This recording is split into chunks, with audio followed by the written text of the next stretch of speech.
Dis-moi. Dis-moi. Dis-moi. Dis-moi. Dis-moi. Dis-moi. Dis-moi. Dis-moi. Dis-moi. Dis-moi. Dis-moi. Dis-moi. Dis-moi. Dis-moi. Dis-moi. Dis-moi. Bonjour mes amis. Dans cette rubrique que j'ai appelée « Dis-moi », l'idée est de répondre rapidement à une question. Je vais vous parler de l'esprit, de l'âme et du corps. Inutile de vous rappeler que nous allons rester accrochés à l'écriture et tenter de comprendre ce que le corps, l'âme et l'esprit. Qu'importe l'ordre dans lequel il est dit, il s'agit en effet de ceux qui composent un être vivant. Nous sommes tous formés de 3 éléments. Lisons 1 Thessaloniciens 5, 23. Que le Dieu de paix vous sanctifie lui-même tout entier, et que tout votre être, l'esprit, l'âme et le corps soient conservés irrépréhensibles lors de l'avènement de notre Seigneur Jésus-Christ. Mes amis, nous voyons que l'être est composé de ces 3 éléments. Le corps est animé par le souffle de vie de Dieu. Tout ce qui vit est animé par le souffle de vie de Dieu. Le souffle de vie, ce n'est pas l'âme. Genèse 2, 7. L'Éternel Dieu forma l'homme de la poussière de la terre.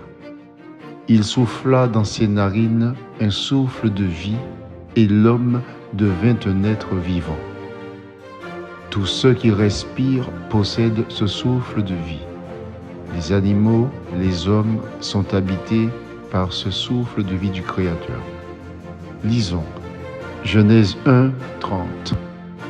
Et à tout animal de la terre, tout oiseau du ciel, et à tout ce qui se meut sur la terre, ayant un souffle de vie, je donne toute l'herbe verte pour nourriture. Et cela fut ainsi. Mes amis, l'homme est doté de ces 3 éléments, corps, âme, esprit. Les animaux n'ont pas d'esprit. Nous allons sonder cela à l'aide des Écritures.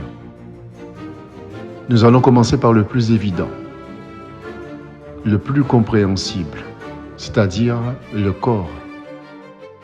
Il est visible, il est concret. C'est de la matière.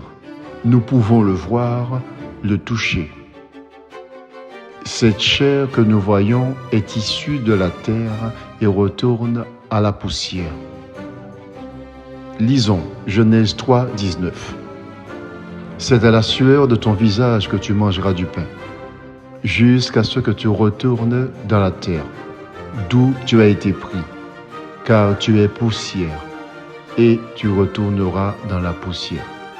Le corps est poussière. Voyons maintenant le cas de l'âme. L'âme est dans le sang, et l'âme, c'est le siège de nos émotions. La colère, la tristesse, la joie, la peur, toutes ces émotions résident dans l'âme.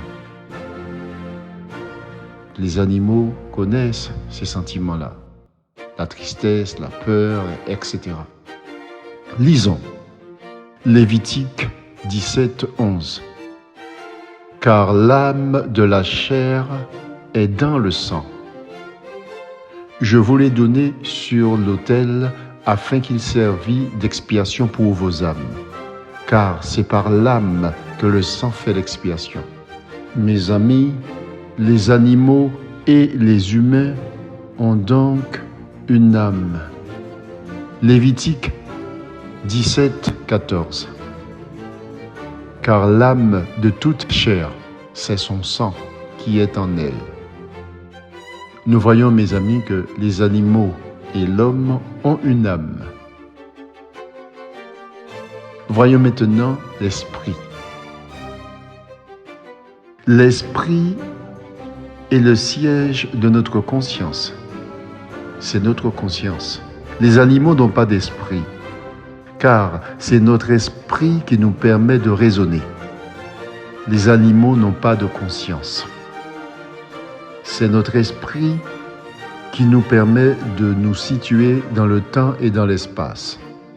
C'est notre esprit qui nous permet de communiquer avec notre Dieu, alors que les animaux ne le peuvent pas.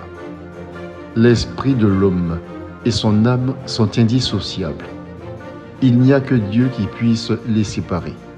C'est pour cela que certains parlent d'âme spirituelle.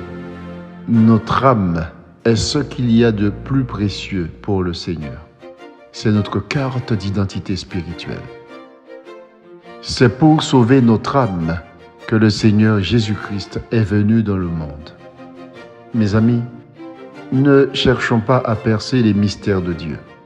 Après la mort d'Emmanuel, Pilate a remis le corps à Joseph d'Arimathée.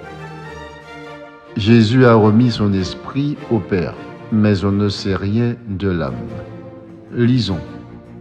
Luc 23, 46. Jésus s'écria d'une voix forte, « Père, je remets mon esprit entre tes mains. » Et en disant ces paroles, il expira. Lisons. Acte 2, 27. Car tu n'abandonneras pas mon âme dans le séjour des morts, et tu ne permettras pas que ton sein voie la corruption. Nous déduisons dès lors que l'être est composé de 3 éléments, le corps, l'âme et l'esprit. L'ennemi, le diable, sait que notre âme est tout ce qu'il y a de plus précieux pour notre Dieu. Et c'est pour nous sauver notre âme, que le Seigneur Jésus-Christ a versé son sang.